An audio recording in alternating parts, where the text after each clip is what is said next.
I'm here at New Park Farm in Westgate in the rural west of County Durham with farmer Dennis Craig, who's lived on this farm since he was born in 1948, but whose family, generations of them, have lived here since 1812, and that was when his ancestors came to live on New Park Farm, which was once owned by the Prince Bishop of Durham. Dennis is really annoyed about the BBC documentary that showed beef farming in America, large-scale beef farming, and was saying that beef is a threat to the planet. So, Dennis, tell us why British beef is not a threat to the planet. Well, British beef is, majority of it's a grass-based system where cattle go out and graze grass, and it's important, especially in the uplands where we can't grow crops, that grass is the only crop that we can grow, and it needs to be utilised by sheep and cattle.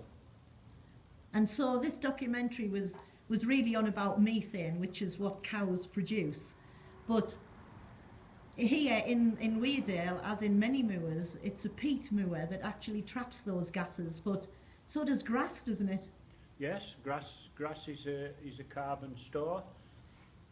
And the fact this documentary, the BBC documentary in America, they showed literally hundreds and hundreds of cows in a well, I don't know what you would call it, a corral, and there wasn't a blade of grass in sight, was there? It was, they call it a feedlot. There'll be thousands of cattle in there. We don't have a system like that in this country. You can see my beef cows here, there's only a few part of the farming system. They're pedigree beef shorthorns. They've only just come indoors for the winter because the ground's so wet, and we can look after them much better indoors. But usually in the summer they're out in the fields? They're out from beginning of May. In fact, last year we had cattle out at the beginning of April, but it was a dry winter, and we had cattle out till the 1st of February, and then they were back out in April. But we've had to take them in this time because we've had so much rain. The ground is absolutely sodden, and it's just going to ruin the grassland if we leave them out too long. So your ancestors who came here in 1812, they were the Craigs, of course, and they brought with them shorthorn dairy cows, didn't they? They brought shorthorn cattle and Leicester sheep, as they were called then. They've now changed the name to blue-faced Leicesters.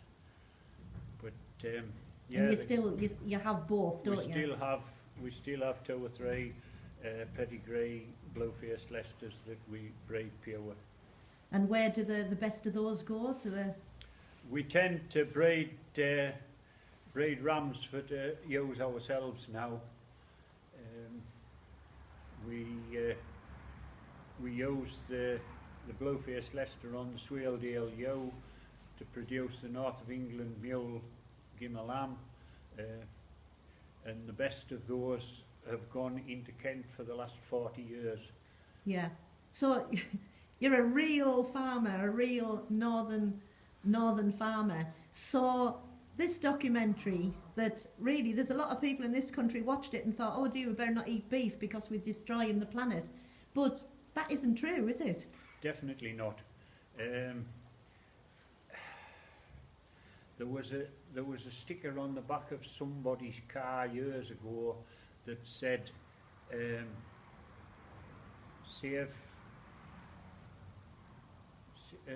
promote lamb, save the planet. And it's the same goes today. Without livestock in the hills, the scenery would be nowhere near what it is today. It's a managed landscape, and it's managed for livestock farming because that's all we can do in the hills. Yeah, if it wasn't for farmers, then this dale and all the countryside in England, for of course, as which we're renowned for, wouldn't look like it looks now. No, definitely not. Our farm, a lot of the walls are on the same lines as they were in 1812. They've been rebuilt a few times, but the field divisions are exactly the same as they were in over 200 years ago. Yeah, and nothing's changed really in farming, has it? In England anyway, nothing's much changed in hundreds of years. You still use the basic ideas of farming. We're still using the basic ideas and the basic patterns, but farms have got bigger because of pressures, financial pressures. This farm was split between two brothers, and we managed to get it back together again. So we're now farming what at one stage was two farms. But really, we're a fairly small outfit now compared to a lot of farms. But there are other farms in the country that just have the same farming methods as you do. They don't have these big feedlots where there's no grass to combat the methane. No. And of course, if you look back to when your family first came here, that was pre-industrial revolution. Farming is as old as man, really, and there weren't any greenhouse gases in 1812, and yet there were a lot of cows. There were a lot of cows. There was a lot more cattle 40 years ago in the valley than there is now. It's just not as profitable because they're bringing cheap beef in from halfway around the world, and so I think what that does to the food miles and the carbon footprint. Yeah, exactly, into global warming. So you used to be a dairy farmer, didn't you? There was lots of dairy farms in this dale, and you had to give up in 2007, I think it was. I reckoned up at one stage, I think I could count about 40 farms producing milk. It's got to the stage now, unless you're milking 200 or 300 cows in a big lot, the milk buyers aren't prepared to come and pick you up. We were the last dairy farmer in the Dale, and the address says Westgate in Weardale, Bishop Auckland. And if that had said Westgate in Weardale and had realised that we were 20 miles away from Bishop Auckland, I think we could have been dropped suddenly. But we got out before that happened. I still keep the cows. And the milk's used for the family and for feeding up pigs? We use the milk ourselves, and any surplus after we've reared the calves, it goes to the pigs that we finish on the surplus milk. So, Dennis, what would be your message to the English, I was going to say housewife, but better not, to the English consumer who likes a bit of steak, who likes to go out or have roast beef on a Sunday, rather than what the message that the BBC sent via the American huge farms? This is sustainable farming that you're doing. So what's your message to the buyers, to the people who do the shopping? Support British farmers.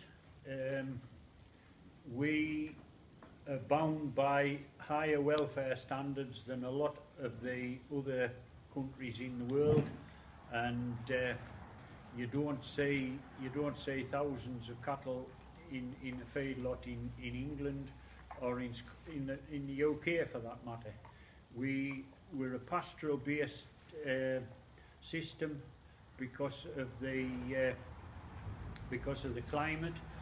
We're good at growing grass in most of the UK, especially in the north and the west, and we need to have the support of the British consumers to be able to continue and maintain the landscape that you see today. And I suppose we have to let these people know that you treat you and lots of other farmers like you treat your animals as individuals. They have names, don't they? They all have names, yes. We've got Lady, Tansy and Lily White here.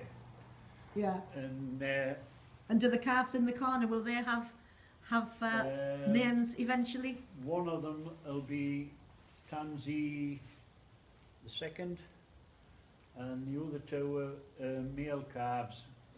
One I might rear as a stock bull for somebody else, but they're we name all the females. The name of the female stays the same, and we just add a serial number. So Lily White might be 50, and her calf could be 52. If there's another Lily White had a calf in between. And you do show them, don't you? Along Yes. with your 4 daughters help, don't they? And grandchildren as well now. Two grandchildren are really keen. Yes. The youngest, Victoria's youngest, has done extremely well this year. Yeah, that's Georgia, isn't it? She won first in a handling class at the Great Yorkshire at Harrogate. She was second in her class at the North of England Calf Show. She's shown at Northumberland County, she's shown at the Royal Highland, and the 2 local shows, St John's Chapel and Woolsingham. Yeah.